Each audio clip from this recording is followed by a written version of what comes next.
Tech Talk with Matthew Dickerson. Matthew Dickerson.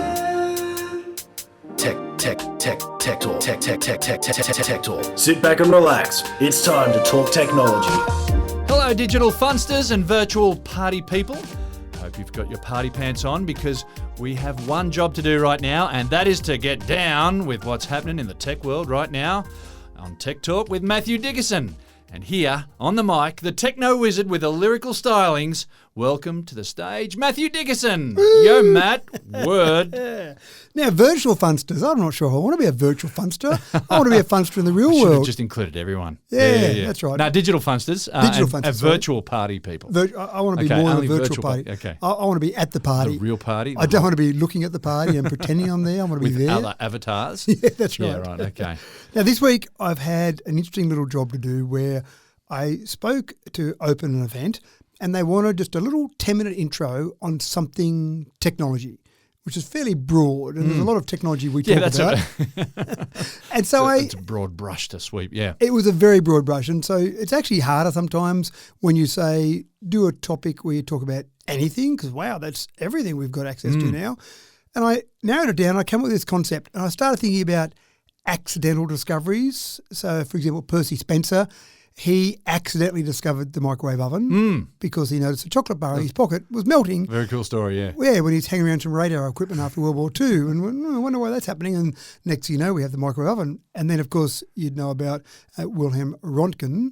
Did I get that right? Röntgen? Yeah, that sounds good to me. Yeah. So he was working with electron beams and a gas discharge tube, talking way back 1895, and went, hold on, X-rays. Maybe we could do something with X-rays. And then obviously we now have X-rays used on a daily basis in medicine. So you get a couple of accidental discoveries. But this was a little bit different. I started thinking about a bit of modern technology, and I won't name what it is until we get to the end of it, where a number of discoveries that occurred that no one was thinking of would lead to this discovery. But it's that quote from Isaac Newton. He said that if I have seen further, it is by standing on the shoulders of giants. And I thought this was a perfect... You were talking about Galileo for that too. Yeah, that's right. I thought this was a perfect example of that, where lots of little things you discover, the cumulative knowledge leads to other things that no one had in mind. So I'll run through these 6 things, and for listeners out there, I would say see if you can think what I'm talking about. It's like pieces of a jigsaw puzzle is what you're putting together. That's exactly right. So I've got 6 different companies. I've got NASA, or organisations would be more accurate, NASA, Sony Corporation, General Electric, Korean Airlines, CSIRO and Motorola. From those 6, start to think about what we might have today that has been brought about by those 6. So the first thing I'll talk about is NASA. There's a little device called an inertial measurement unit that was on Apollo 7 when it was the first Earth orbital spacecraft, on Apollo 11 when man landed on the moon, if you believe man landed on the moon, which I'm kind of thinking... Don't have to believe it. No, that's just right. have to understand it. That's right. Okay, good. So that had an IMU on board, and basically an IMU has got some accelerometers, gyroscopes and magnetometers that combine to tell you which direction you're travelling in, how fast you're travelling, how you're accelerating, etc. So that's piece 1 of the puzzle, if you like, step 1 of the puzzle. Number 2 was we're going back 1968, 1969 for that one. Step 2 was in 1979, Sony Walkman. So suddenly, later, right? Yeah. We've got people wired for sound. Cliff Richard literally wired for sound. There's a classic. That terrible film clip where they're all skating around with their Walkman and their Sony headphones. Fantastic film clip. Yeah. So there was something they needed to make that a little bit better, and they eventually got a patent for it. In 1982, Sony Corporation was granted a patent for a brushless DC motor for directly driven tape recorder systems, i.e. a Walkman. And it was quieter and more controllable than any other electric motor. Step 3 was again in 1982 when the compact disc was released, taking over from tape recorders, taking over from vinyl, although we've talked about before, vinyl maybe not quite taken over yet. But that was based around, the actual production of CDs was based around a thermoplastic. And that thermoplastic was first patented by General Electric way back in 1955, called polycarbonate. And it used for some industrial purposes initially, but eventually compact discs were all made of polycarbonate. It was mouldable, it was strong, it was, or actually mouldable at room temperature, which is interesting, strong, it had light transmission properties that worked for, obviously, CDs. It was pretty good in terms of impact resistance, so a pretty good thermoplastic used for lots of CDs. The next year, unfortunately, we had a tragedy. Korean Airlines Flight 007 strayed off path ever so slightly, went over Soviet airspace, and of course people know that was shot down, unfortunately, by the Soviets. 15 days after that event, then President Ronald Reagan said, that's not good enough. We've got a military system we're developing that could save that happening again. So in 1983, 1983, he made an announcement that this little thing called Global Positioning System that was designed by the military for the military will be opened up to civilian use.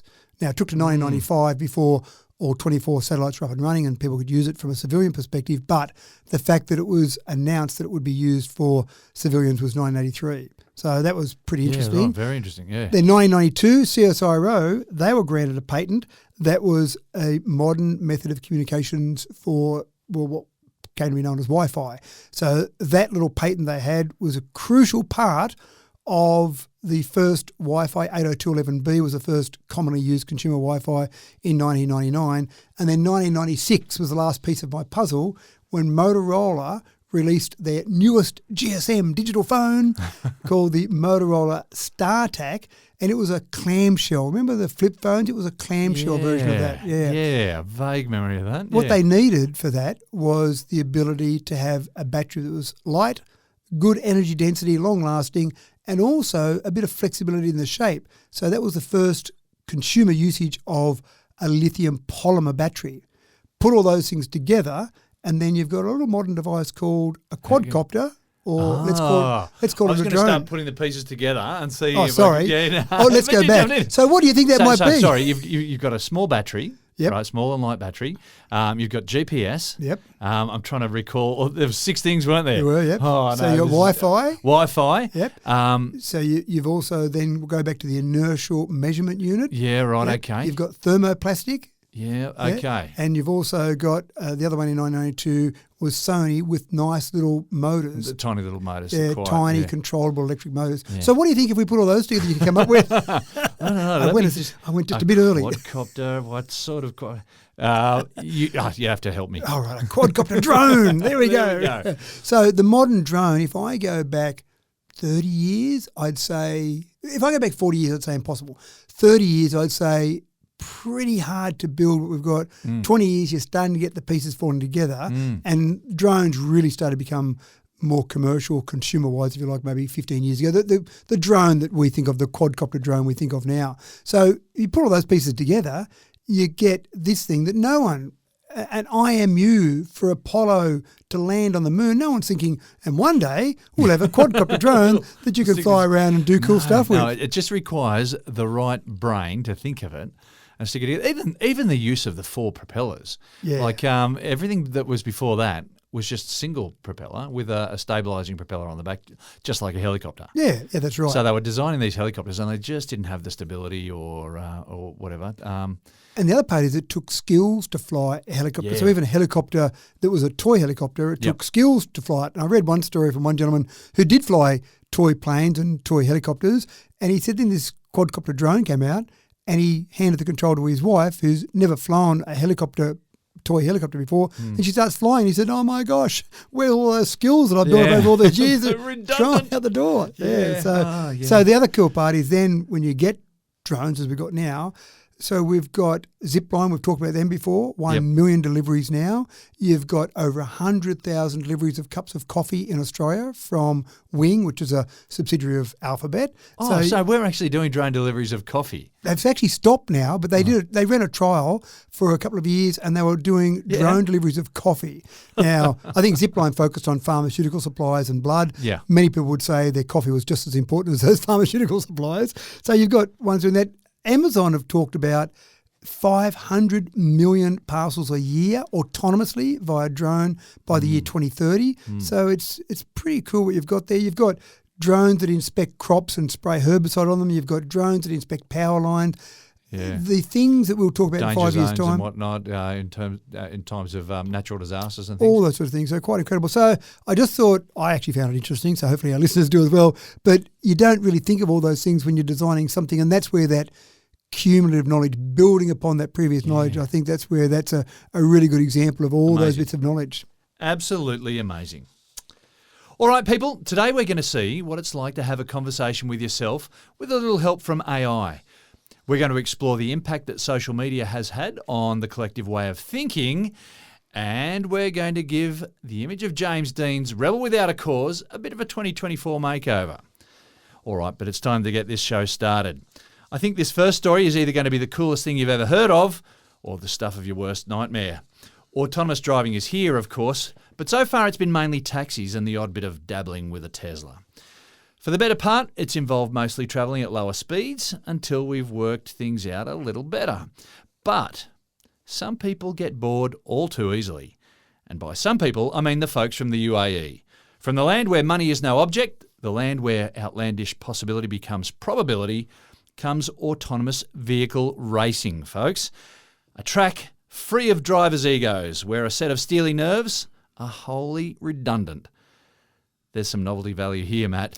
But do you think this is going to take off? I do think it's going to take off. And you are right when you talk about the UAE. The first time I ever went indoor skiing, snow skiing, was in the UAE. And it was crazy. It was 40 degrees outside. Yeah. And I walked into this building in a shopping mall. I'm walking around shopping normally. And then I went, I'm going to try that indoor skiing there. And, of course, your mind is still thinking 40 degrees. You're in the middle of the desert. And that's right. And I've walked in and I went, I don't need gloves to ski with because I'm in the desert at 40 degrees. Yep. And, of course, one ski down the slopes, my fingers ready to snap off. Right, put some gloves on there. So money does seem no object. Well, and this is the thing. There's just this legend of someone coming up with an idea and then someone just saying, oh, how much is it going to cost? Yeah, that's right. And then, okay, let's pay that money and let's just have it. And in the UAE, I don't think they ask that question. They just say, okay. All right, let's just do it. That's right. And this is one of those ones that maybe they said, let's do it. I talk a little bit about Formula One sometimes, and sometimes people find Formula One has lost its character because the drivers are like robots now. The drivers are told the theoretical time that car should do around that circuit. And sorry, James, you were 3,000th of a second below that time. What are you doing, bludgeon?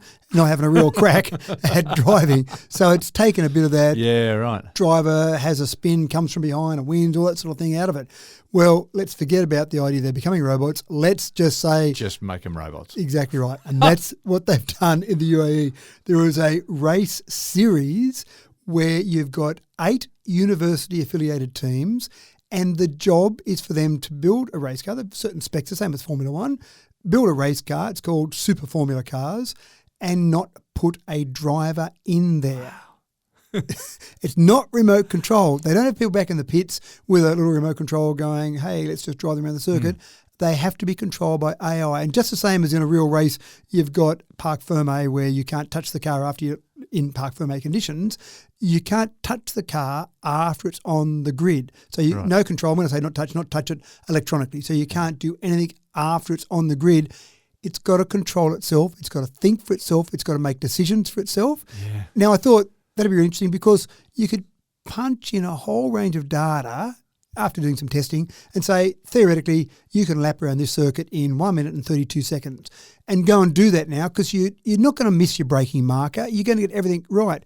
But then when you throw 8 cars on the track and it's got to make decisions about overtaking, it can draft behind other cars the same as a normal race car so you can be faster when you're behind another car. You strategically work out where you're going to make an overtaking move, making sure that you're thinking, well, that other car is going to be accurate in its braking marker as well. I just think it sounds fantastic. And it's really weird. I watched a bit of it and there's no driver in the seat. There's a bunch of sensors there. So it's relying on cameras. It's got radar. It's got LiDAR. It's got GPS. And, of course, I mentioned an IMU. It's got an internal measurement unit as well from Apollo 7 spacecraft, maybe a more modern version of that. But it's really this whole concept of throw the car out there, don't touch it, let it run the race, and away you go. Yeah, but the weirdness about this is every other sport has got some human that's a part of it, right? And so you end up, you know, if you're a fan of it, you become a fan of, say, you follow, like, let's take Formula One driving. Yep. You become as much of a fan of the driver as anything else. So are you, and from your opinion, were you a fan of McLaren, the team, or were you a fan of the drivers who've driven for McLaren, or Ferrari as a team, or the drivers who drove for Ferrari? You do like the drivers, And don't it's you? You follow the because driver. there's a personality that's Yeah. been brought to it. Yeah. But if there's just a machine out there, Yeah. do you really invest anything in that? And some people say, oh, I love McLaren or Red Bull or Ferrari or Mercedes. But it's because of the drivers who are driving. Yeah, I think you're right. So it's a fine line there. So do you really love that team and you look there and you go, I love the way that camera sits in the cockpit there? Yeah. Or is it something that hasn't got the same emotion? What I do like about it is that it's going to absolutely progress AI research, autonomous driving research. We know that in Formula One. We know that things that were developed in Formula One cars many years ago are in normal cars we drive around today. Yeah. So racing, having development, research and development, and then adding the element of go faster, refine that's going to make things better. But I watched it and it looked And if absolutely autonomous crazy. cars can work themselves out on a track where there's fewer road rules, I guess, the give way and indicate and all that sort of stuff, perhaps, they're travelling at speed. Maybe that can convert to where we can program the extra rules in. And Yeah, maybe. And the other thing I thought of was that on a racetrack, at least, you're going the same direction. So you take out some of those elements. I mean, avoiding other cars, going around corners safely, all that sort of thing. But then you haven't got cars coming at you or cars going across the track. You know you've got a clear track ahead of you, apart from the cars going the same direction. So I actually love it. Go and have a look at it. there's a lot to be read in fractions of a second. Exactly. That they have to respond to. That's right. It's called the Abu Dhabi Autonomous Racing League competition. And there's an organisation called Aspire, which is part of Abu Dhabi's Advanced Technology Research Council. Didn't know they had a council for that, but they've got one apparently. So they've organised this whole competition. So it's worth looking at. I wonder if they'll draw a crowd. So I'm just locked into this whole who's going to watch it business. I wonder if they'll draw a crowd or whether or not they'll just have big screens with simulated people on the screen. Or virtual crowds, maybe. Virtual crowds, yeah. So while we're having a virtual party, we can watch a virtual crowd watching this fun. So It's a brave new world. it is a brave new world.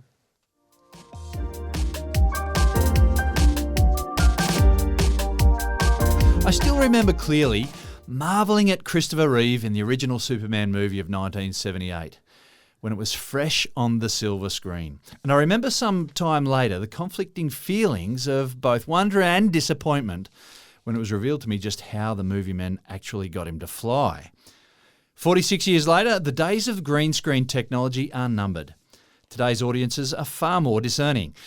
There are better ways to get our special effects now, and perhaps the best way comes from our very own Victorian College of the Arts in Melbourne, where they can now plonk actors right in the scene with 99.5% less imagining. That's an official number that I just made up. Matt, I'm going to say it. It's about time old school green screen technology, it just looks dodgy. It does sometimes. And I think it ages on the screen. It looks more dodgy as the years go on. Like, I remember sitting there and watching these things and, Indiana Jones and all those other movies. Yeah. You can now pick the bits that are in front of the green screen. Well, the thing that I got shattered by was when I used to watch Batman and Robin climb up the side of a building. And then one time I saw the behind the scenes and there they are walking on the flat with a bit of string line tied to their cape to keep it out horizontal to make it look like it's People falling would down the side. pull out of their windows vertically and have conversations with them. Yeah. Yeah, so you're right. There's been movie tricks, movie magic going on for a long time. But this movie magic is really cool. So it's already been used. There's big movies like Barbie, June, The Mandalorian, some of these big budget movies are already using this.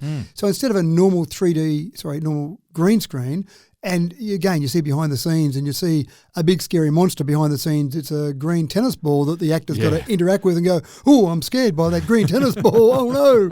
And so with this concept, what they do is they have this immersive wraparound 3D-ish LED screen technology where they actually put the scene or the monster or whatever it might be on the background. So it's no longer about look at the green screen. It's actually there it is. You're immersed in that whole concept. And so they've basically just built one of these down in Melbourne, the Victorian College of the Arts in Melbourne, which is fantastic because if you've got movie makers looking at places to make movies, then this is going to be an important part of it going forward. And there's so much detail that goes in. In fact, I was staying at a motel during the week and I walked out the front door of the motel And I saw a whole bunch of people and things that were set up that looked like a movie. And I thought, oh, I haven't heard about some movie. Anyway, I talked to one of the security guards there because I couldn't walk through where I wanted to go. And he said, no, you can't go. It's a movie. And you're looking there, and I'm looking at a couple of cars. There were, it was in Australia, but there were yellow cars looking like yellow cabs in America. Yeah. There were some old newspaper, in America where you've got the newspaper things where you pay your money and you pull up the little lid and you play a newspaper. We don't have those in Australia. So a couple of those were on the footpath. And then there was snow on the corner. Now, it's a bit cold in Australia at the moment, but not really snow. And again, when I had a bit of a closer look, I could just see the snow was a bunch of plastic on the ground shaped like snow. A lot of work that had to go into this one scene that was being set up there. Forget about all that. You just go and have it projected onto a 3D LED screen. I'll tell you what, I stepped out of Wynyard Station. Sorry about this, we're digressing, but just stepped out of Wynyard Station many years ago, and there was this big black helicopter flying overhead. It turned out to be a scene from The Matrix. Oh, really? They were filming it. Yeah, wow. So are you in the background somewhere? I've looked hard for myself from the aerial shots, but there was no me. No. Oh, how dare they? How disappointing. So this is a really good concept where, again, it's being used in movies as we speak, but this is our first one in Australia. We want to have more of a movie scene here. We've got some wonderful scenes, Mad Max, that sort of thing in wonderful areas. But obviously, if we're moving ahead with technology and you don't need to be out at Broken Hill to be shooting Mad Max, if you can just be in a studio somewhere, then what the heck, let's have the studio somewhere they can shoot in. So So we're talking about an enormous LED screen, yeah? We are talking about enormous because, again, you've got to be able to do wide shots of these actors and it's got to be the full scene filled in the background. Again, you see green screens and they fill them in afterwards and it just looks a bit dodgy. Yeah. Even really good modern green screens sometimes just look a bit out of I reckon place. it ages as well. So after a couple of years, you can really clearly see the green screen stuff. I wonder if it's because it gets so much better that it stands out more. Yeah, maybe. Hopefully it doesn't change the quality of it over time. So keep an eye for that. You might see this because it is becoming a standard in film production without a doubt. Why not? It's going to be a lot cheaper to produce movies when you've got everything behind you rather than, we've got to take the set to wherever and we shoot that. And then process it. Well, shoot that 3 seconds that appears on screen, then move on to the next one. You just change the background scene and away you go. So more work in the movies for technologists, less work in the movies for location specialists maybe. So good to see Australia on board.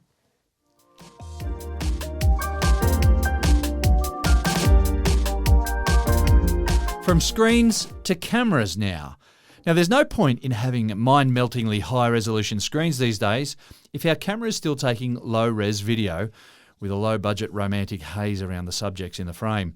So bring on the new 18K res digital cinema camera. Matt, this is for the fully immersive experience. And you didn't say that wrong, did you? That was 18. That was Yeah, 18K. wow. Right, that's goodness. That's serious, isn't it? And talking about old movies, you do see old TV shows, old movies that were state of the art at the time. Yeah. And sometimes they're in 4:3 format rather than 16:9, so it makes it a bit obvious. But still, you look back at those and you go, oh, really? Did we watch that? Did we? Yeah, we tolerated that. Did we quite think clearly. that was good? But more than tolerated, that's right. We loved it. It was state of the art. We didn't know anything different. Well, we didn't know any different, but we would go and see a movie and we go, wow, look at that. Isn't that fantastic? Yep. And we look at it now and go, oh, really? Did we put up with that? Is that the best they could do? Old sport, that's the one that gets me. When you see old sport and you watch a replay of a certain event and you think, well, how could you possibly work out whether that was legitimate or not compared to modern technology where it's frame by frame and it's like, oh, yes, obviously that was fumbled or dropped or whatever it might have been. So 18K, let's get back to 18K, sorry. 18K, let me say that again, 18K. Now, this is used typically for things like IMAX. Yeah, I was going to ask. IMAX, So when you've got IMAX now, in the past, what they've done is they've used 10 cameras to shoot a scene for something like IMAX, and you've got a mother of a screen, that's a technical term. And when they then take those 10 different shots at slightly different angles, they then stitch that together. You can imagine a lot of computing power required and a lot of mucking around to get it right, a lot of background work, if you like, afterwards. So this particular, it's a Sydney-based cinematographer that's got this particular camera, an 18K camera, so they can use it for things like IMAX. But more than that, they're using it for things like testing the 8K TVs that are coming out. So there's a whole new range of TVs coming out this year. Forget the 4K, and we've talked about 4K before, 8K. So there's not much point having an 8K TV unless you've got some content that is 8K. And there's two things there. One, obviously you want high-resolution cameras to be able to use with it. But the other part, of course, is that they're now using AI in some of these TVs. So they're stitching together little bits between the 4K. So when it's 4K, shown on an 8K screen, it's estimating, the AI is estimating what should be between those pixels and filling that in so you're getting an almost 8K experience. That's not good enough. We'll look back in years' time and go, what a joke. How did we put up with that? Back in those days. That's right. 18K is what we want to be able to use that. And so a lot of testing is done on the 8K TVs with 18K cameras. But this 18K camera is nothing's enormous. It's just a little camera, right? It is a little camera. It's waterproof. It looks like a normal camera. Just the sensors on that are capturing so much more detail. Now, I've written articles on the limits of our eyes in terms of should you get a 4K TV? Should you get an 8K TV? I've got to confess, I've stepped in a couple of TV shops and gone, I can't see any difference between that one, and that other one is supposed to be much better. Yeah, and my eyes can't. What I concluded from the article I wrote and the research that I did, and I based it on basic 20/20 vision for someone, unless it's a particularly large TV or you're particularly close, what you're saying is absolutely spot on. A 4K to an 8K at sizes that we typically are getting, 65, 75 inch, then no, unless you're very close and you're typically in the lounge room sitting back at least a few metres, you do not have the resolution in your eyes, and not you in particular, but the human race doesn't have the resolution in our eyes to pick the difference on those. When you start to get to 98-inch, 120-inch TVs, that's when you start to notice the difference, or you're sitting up a bit closer to them. Or IMAX screen. Yes, definitely, you'll notice the difference on an IMAX screen, for example. So quite fascinating, but 18K. One thing I do like is I know when I do record stuff personally, I've only got some 4K, some piddly little 4K cameras that I use for recording, and when I record with those, and sometimes you want to narrow in on a bit of a scene, I like to always keep it above at least HD, 1920 by 1080. And so you focus in a little bit there and zoom on a little part there and you go, oh, I'd like to go a bit further, but I don't want to go past HD. Well, at 18K, man, could I focus in some little parts there and still keep it above 4K. So that's one advantage to shoot above what you might actually be using in there. So anyway, keep an eye for that next 18K camcorder you see come out. And just thinking about what we used to tolerate in the olden days.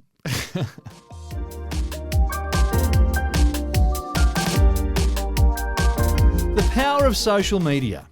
Like it or loathe it, social media has clout, and it is shaping the new world order. Information and misinformation circulates like nothing we have experienced. I would say like wildfire, but I think the new measure for the severity of a wildfire will be measured in terms of social media to flip a simile on itself. Matt, what are the implications for this for modern politics? Huge implications. We kind of know this to be true, but there's nothing like a good bit of research to actually prove what we kind of already knew. Yeah. What they analysed was the 2021 German federal election, which seems like a long time ago. It was, but the analysis of the data didn't take 5 minutes. There was a fair bit of time involved. They looked at 21,000 Facebook and Instagram ads by German political parties. They looked at these ads that were viewed a total of 120 million times, did an analysis taking into account variables such as incumbency and how long their campaigns went for, and came up with some interesting data. If you can get 200,000 views of a social media ad, then you will swing the vote by 2.1%. Now, translate that for whatever numbers might be in another election, whether it be a US election or a different election with a different number of people, then whatever the German federal election population, again, you would translate that. So 200,000 views gives you 2.1%. So basically, we're buying votes here. €4 per vote is what these researchers calculated. So this is called the Ludwig Maximilian University of Munich, Germany, did all this research. So basically, if you want to work out, do I need to get elected? What was my last polling, for example? How many more votes do I need? €4 per vote. Go and work out that for 2.1% swing. Bang, I just need X dollars and I can go and swing the vote to my liking. Now, 2.1%, you think, yeah, not much. There are 299 constituencies in Germany. 12 out of those had less than a 2.1% margin in those to change who was actually elected. Now, I don't know the makeup of the German federal parliament to see how close that might be overall, but you could easily, for only 200,000 views of a social media ad, you could have changed the result of 12 of those constituencies. Amazing. So quite incredible. The total spend from the 1,785 candidates in the German election was €1.4 million. So people are taking it seriously. And again, I do wonder then, At the moment, from that election, 200,000 views in Germany per 2.1%. But as more people do it, you obviously need more ads to have that same swing. So the next German federal election, if they analyse that, maybe it'll be 300,000 views per 2.1%. Hard to know exactly what it is, but either way, that's right. It's all about the views. It's all about the views. If you can get people viewing those ads, then you're going to swing votes, you're going to swing elections, you're going to change results. And it doesn't matter if the information's true or not. People aren't asking the question enough. Who was it? Was it Oscar Wilde that said, there's only one thing worse than people not talking, there's only one thing worse than people talking about me, and that's people not talking about me. Yeah. Oscar Wilde didn't say, but you want them to say nice things. So you could have some social media ads that grab people's attention for a whole range of wrong reasons, but, I remember that silly ad or that silly thing that happened with candidate X. Well, that might be enough to get candidate X elected because it's stuck in people's mind. So quite fascinating. We kind of know that advertising. Game we play. It is. We know advertising works, but there's some cold, hard data to back it up.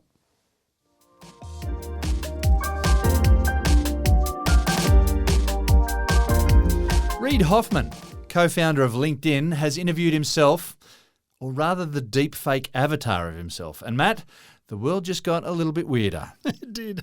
It did. It's just I sometimes argue with myself. We all do it. I put some arguments forward. Hold on, but what about if you looked at it this way? Yeah. And you're just trying to make sure you understand it. But he literally did it. He did. Everyone can watch it. They can. He created a 14-minute video where he created a deepfake of himself, fed lots of data, fed lots of his text, as in written work, his videos, his voice, to create something that looked just like Reid Hoffman. Reid AI, he called it, and then sat down, and it was a bit of advertising for his latest book called Blitzscaling. And so he wanted to have a bit of a debate, bit of a discussion about blitzscaling with himself. Why not? Ask me some questions. Let's talk about it. It looks very real. In fact, if you saw the Reid AI version of Reid, you look at that and you didn't see the other one beside it, and you just go, that's just Reid Hoffman having a chat about his book. Debating himself, something's going a bit funny, but it's just some of the other things that get introduced. So little mannerisms, little things that Reid does. The fake version, the deepfake version, tried to actually use some of those, including at one point during the interview where Reid AI picks his nose. I'm thinking, so is there videos of Reid picking his nose and that's where it's learnt that from? Or is it just maybe he scratches his face and so it's trying to do some little mannerism that looks a bit like Reid AI with a little randomness thrown into the mix there somewhere? So picking his nose, chatting about things, using a whole range of little tools to try and get to the point where this is real. Now, he used a couple of companies, Hour One, as in Hour, Hour One, and the other one was 1111 Labs. Now, if you remember when we did our 100th episode and we did our voices, I made some deepfakes of our voices, I used 1111 Labs for that particular one. Now, I just used the free version, as we've talked about before. It ended up with our voices with a bit of American twang on there. This, obviously, he used some sort of... It was weird. Used a paid version of it and basically said, get my voice as accurate as possible. And you do watch it and you think you're talking to Reid Hoffman if you're looking at the Reid AI. So I'm thinking, like, the AI avatar version does something or says something, it's going to be hard not to hold Reid Hoffman accountable for it. And if you do this for yourself and you create an AI avatar and it says something that you go, oh, hang on, I don't feel like that. I wouldn't have said that. No, that was your face. That was your voice. It was your thoughts. It was all your emails or text messages or stuff that you've written fed into it. So, yes, you would have said that. But there's some things that your inside head does and some things that your outside head doesn't. Maybe that's where we hopefully have filters by the time we become adults and we sometimes think those things, except Homer Simpson, who goes, after he said something, I didn't mean to say that. But essentially, we do think about things sometimes and go, maybe I won't. So maybe the AI version just blurts it out. If you create an AI avatar of yourself, then you hold on to your hat because you're going for a ride. You've got to be held responsible for it. You've got to be held responsible. Yeah, that's right. So 1111 Labs did get in a bit of trouble. I think we talked about this one maybe last year, maybe it was early this year, but it was when they did some deepfake robocalls. It was Joe Biden's voice telling people not to vote. And so that was 1111 Labs. So they're very clever at what they do. Whether you know want to use their tools and technology, that's the really interesting thing. So have a look at it. Reid Hoffman, go and look at Reid Hoffman interviewing himself. It is quite scary, quite fascinating, but it also makes you think twice when you do see other videos of other people. Is that the real version of that or is that the AI version? You can trust nothing.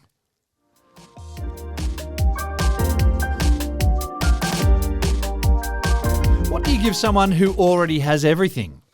Finding that perfect gift that is wholly unique. It's a tough proposition. Well, the US government recently held an auction in something of an ultra garage sale, trying to clean out a bit of e-waste from the back cupboard, which they did when they offloaded an 8-year-old supercomputer. And who doesn't love a bargain supercomputer, Matt? I got to tell you, sorry, James, I was trying to get this for you for your birthday, but I missed out. I'm sorry. You can have some pretty cool games of Tetris on this thing, yeah? You could. The auction's finished now, and it's over. And I want to say that we won it, but we didn't. The initial price, the bid started at $2,500. And at $2,500, I was That's not a bad price for a supercomputer. And let's just talk about the supercomputer for a second.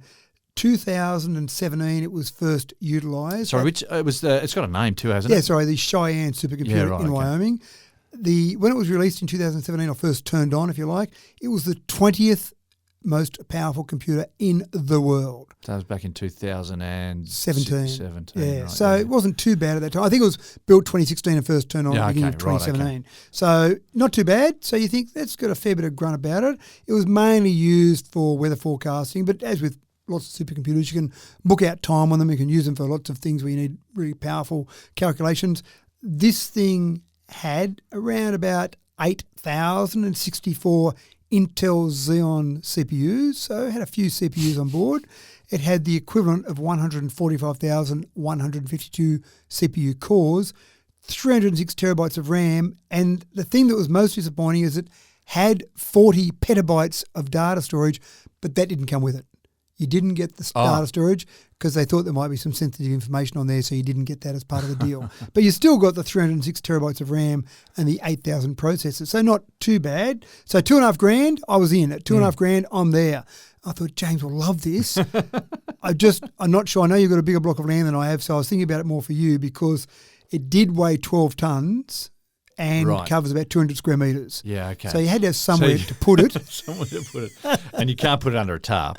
Probably not. No, you probably needed it a little bit waterproof. It was water-cooled, but I don't think it was water-cooled by the rain.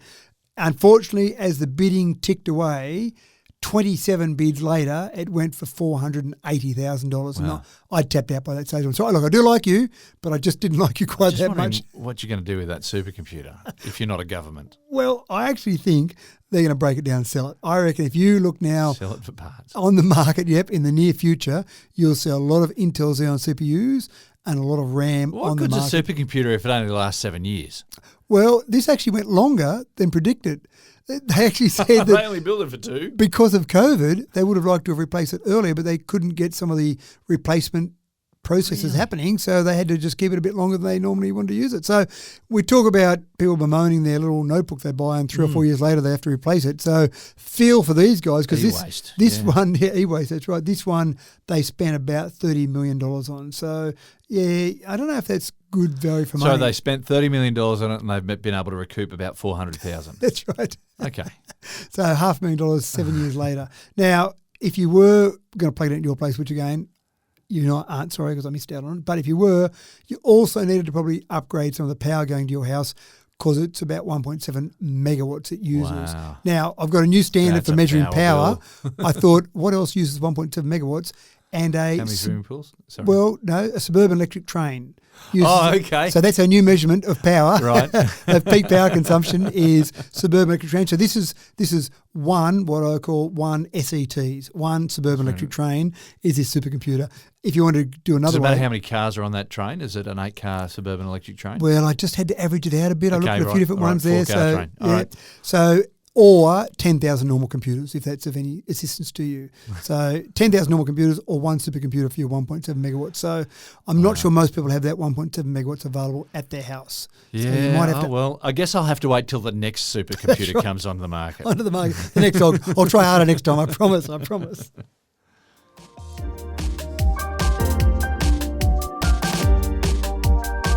The crystals industry is big business these days. And like any industry, there tends to be a variety of products ranging from the highest quality crystal, suckled from the bosom of Mother Earth itself, right down to the low-grade counterfeits, peddled by the wiliest of shysters. But how can the average crystal customer even tell the difference? Matt, one thing is for sure, when I pay top dollar for my magic beans, I expect the very best magic. What manner of corruption has invaded the crystal marketplace, and how can I protect my chakra in the future? It does seem interesting, doesn't it, that we're talking about fake crystals, because the real crystals do something, do they? And they do. And if you've got a problem with what we're saying right now, I think you're on the wrong podcast. But Go and tune into Crystals Are Us or something podcast. Something with more music in the background, chimes, wind chimes and stuff. Yeah, wind chimes, that's right. So there are natural quartzes normally. When you start talking about crystals, it's normally a natural quartz. Yep. And people pay a lot of money for those, for the healing powers, the soothing powers, the whatever powers that they supposedly have, which I don't subscribe to any of those. But there's a big market now for people that are doing fake crystals. And so people are a bit disappointed about this because they're not having the same healing, soothing, whatever powers. So when as the real placebo ones. effect isn't working for you well enough, you know that you've got fake crystals. Maybe. And I would love to see someone doing the experiment to say, here's some fake crystals, here's some real crystals. Let's see if we can tell the difference of what actually happened.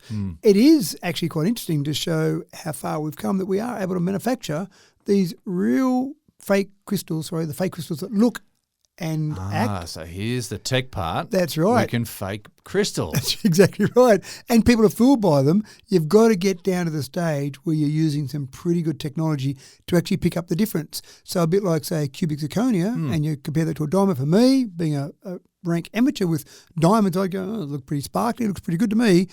Crystals are pretty much the same. Most people that are getting the crystals are saying, they look about the same. But no, if you start to get into some high-end technology, you can actually pick the difference between them.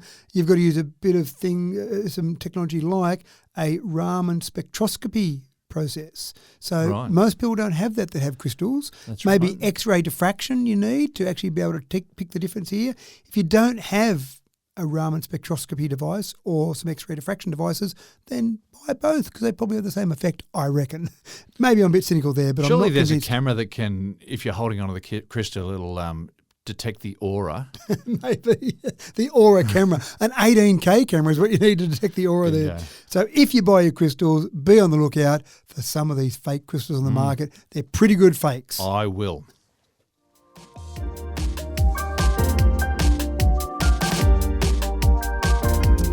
Some bad news for fossil fuel loyalists. Battery technology is on the improve, which means that prices are becoming more affordable and hardware even more accessible. The energy transition is entering a positive feedback loop now. Vive la révolution, Matt. Exactly right. Lithium-ion battery costs have dropped 90% over the last 15 years.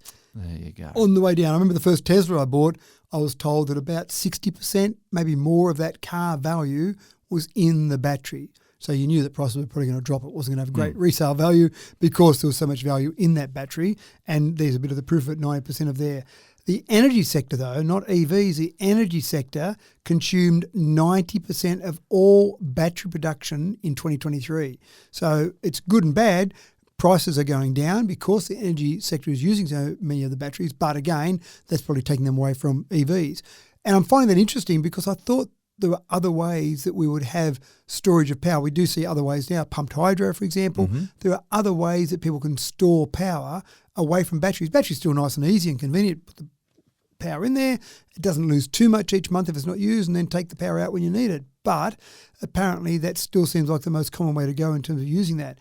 Battery prices are projected to fall another 40% by the year 2030.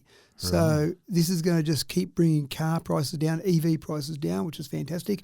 Lithium And I guess ion. we can, people will start stacking these things on their garage walls and things as well. That's right, yeah. So there's a whole range of ways people use them as those prices come down. They'll be doing it a lot more. There's people already got them on there and they're really happy with their product, I assume. Yeah, they are. They do seem to be. But as prices come down even further, that makes the argument even more compelling. For sure. So we are talking about lithium ion mainly being used here.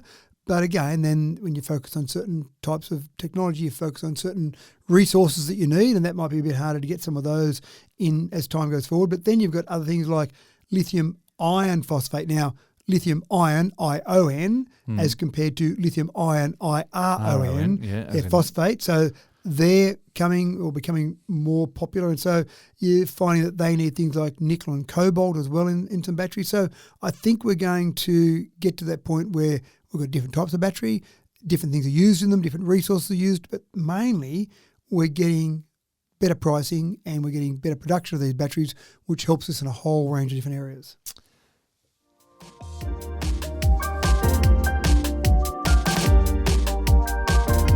The 20th century image of the Easy Rider motorcyclist tearing up the highway is set for a 21st century makeover. Certainly, the dystopian future fuel-hungry motorcycle gangs in Mad Max is becoming less and less likely now that EVs and electric motorcycles are becoming more common on our roads. And hats off to a little-known Kiwi electric motorcycle startup that's just about to launch into the Aussie marketplace. Matt, I took a peek and there's a genuine 50s retro appeal about these motorcycles. They look cool, don't they? They look very cool. James Dean would have been right at home on one. So go and Google Street Dog 80. I have no idea how they came up with that. Maybe from the 80s. I don't know where Street Dog 80 came from, but it looks cool. Now, they started off with this little concept of going, why don't we just strap some little motors and batteries on a push bike? We've got e-bikes already, but they started experimenting with that and then went, well, that's looking pretty good. Maybe there are people out there who need to commute who don't need to go a huge distance and don't need to go really fast. So I'm talking about an urban population. So they started working on a motorbike that was just designed for basically commuting in a busy city. It only goes 80 kilometres an hour. So not a big top speed in terms of that. But let's face it, if you're driving around in a Sydney or an LA, how often do you get above 30 kilometres an hour or 40 kilometres or 10 kilometres an hour in some cases? So they don't need to go that fast. They don't need a huge range, so only 80 kilometres of range. Again, most of the time your commute is maybe 10 or 15 kilometres, but you take an hour to get that distance. And if it's only got 80 kilometres of range, then I'm going to guess that it charges pretty quickly too. Yeah, it's only a smaller battery in there, so it does charge. It's only light. It's about 80 kilograms. 80, or maybe that's where the Street Dog 80 comes from. 80 that's kilograms. What I'd assumed, yeah. 80 kilometres distance, 80 kilometres an hour top speed. So there we go. I might have solved my own problem there, having a conversation with myself. Where's my AI to have that conversation with? But I do like the idea that essentially it's just designed for that short urban commute. Now, when you do go online and have a look at the pictures and you see that big belly of it there, obviously batteries in there and you can put more batteries, but it's designed to hold about 30 litres of stuff. So you could hold a six-pack in there, for example. You could have a few spare clothes in there, just a few bits and pieces in that belly, the big belly that's sitting there in the middle of it all. It does look cool, but very functional. And again, a bit like the drone story I told at the beginning, they wouldn't have thought about this going back 10 years ago because there were so many impediments to this. But now our batteries have progressed, our electric motors have progressed, and the need for people, and they would have been laughed at 10 or 15 years ago. What? Absolutely. 80 kilometres an hour top speed, that's just crazy. Whereas now, this all sounds pretty reasonable, where it wouldn't have sounded reasonable, I say maybe 10 or 15 years ago. So well done to FTN Motion out of Wellington in New Zealand. It sounds like a good concept. I can hardly wait to see these on the streets of Sydney or somewhere in Australia. Big motorcycle gangs of these Street Dog 80s. They're only going 80 k's an hour. And stopping every couple of hours or maybe every half an hour to, they'd only be able to go 80 kilometres an hour, so every hour. Well, it's going to be a revolution in how we commute and things like that. Yeah, there is that revolution happening now, and this is going to be another step in that direction. So quite fascinating. And with that, it's time to stick this little podcast on a charge for another week. Thank you for another cracking tech talk, Matt. Yeah, thank you. I really am going to go and play with this AI concept. I just wonder how I'd chat you to want to myself. have an argument with yourself. I do. I feel like a Monty Python skit coming on here where you go and pay for your argument and have your argument there. So pay for an argument with yourself. Get your AI avatar to abuse you as well. That's yeah. right. Yeah, I love it. Well, I reckon that Street Dog 80 has got me really distracted. I've been delaying my midlife crisis, and I reckon it's about time I just got stuck in and committed to it. I'm going to buy a helmet that looks like James Dean's pompadour to complete the look. What do you reckon? Sounds good to me. Thanks for tuning in again, folks. Tech Talk with Matthew Dickerson is brought to you faster and quieter with 40% fewer emissions than any other Tech Talk podcasting on the market. So do your bit for the planet and tune in again next week. I'm James Eddy, wishing you a smooth path through the next 7 days, and I hope that you can join us for our next episode when we'll bring you more news of the future. We look forward to catching you then. Take care and bye for now.